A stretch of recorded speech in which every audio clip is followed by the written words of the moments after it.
வணக்கம். நவராத்திரியின் 2ஆம் நாளான இன்று நம்மை ஆசீர்வதிக்கக்கூடிய அம்மன் யாருன்னு பாத்தீங்கன்னா பிரம்மச்சாரிணி. இந்த அம்பாலோட பேரை கேட்கும் போதே தெரியும் இவங்க எதுக்கு சிறப்பானவங்க அப்படின்ட்டு. தவம், துறவு, உறுதி, அறிவு ஆகியவற்றின் அரசின்னு சொல்லலாம். சரியா? அதே போல ஒரு உறுதியான மனம், அந்த மனதில் நிலைத்திருக்கக்கூடிய சக்தி. மனசுங்கிறது ஒரு விஷயம் நம்ம செய்யறோம், ஒரு காரியம் நம்ம செய்யறோம்னா அதில் உறுதிப்பாடோடு இருக்கும்போது அந்த செய்யக்கூடிய காரியத்துல நமக்கு வெற்றி கிட்டும். அப்படிங்கிறது போலதான் இந்த அம்பாலை பார்க்கும்போது என்னால் கணிச்சு சொல்ல முடியுது. சில பேருக்கு இது ஆண் பெண் என்ற பேதம் கிடையாது.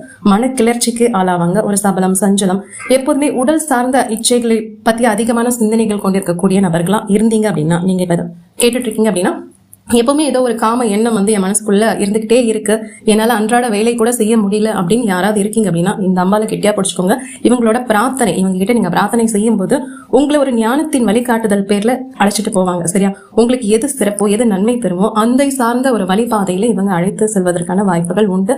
சோ அது போல ஒரு கஷ்டத்துல இருக்கீங்க அப்படின்னா இவங்கள நீங்க பிரார்த்தனை பண்ணுங்க. கண்டிப்பா அந்த ஒரு சிந்தனையில இருந்து நீங்க விடுதலை பெற்றுவீங்க. ஏன்னா இதெல்லாம் மனசுக்குள்ள வச்சுட்டு இருக்கும்போது அன்றாடம் நம்ம செய்யக்கூடிய வேலைகள்ல கூட ஒழுங்கா செய்ய முடியாது. எடுக்கக்கூடிய காரியங்கள் எதுவாயினும் ஒரு தடைகளும் தாமதங்களும் ஏற்படும். சோ இது நம்ம கண்ணுக்கே தெரியாது, ஆனா இதுதான் பிரச்சனை அப்படிங்கிறது இருக்கும். சரியா? அது போல ஏதாவது ஒரு தொல்லை உங்களுக்கு இருக்கு அப்படின்னா கண்டிப்பா இந்த அம்பாள் கிட்ட பிரார்த்தனை பண்ணுங்க. இந்த சிக்கல்ல இருந்து அவங்கள விடுதலையாக்கி கூட்டிட்டு வந்துருவாங்க. நன்றி.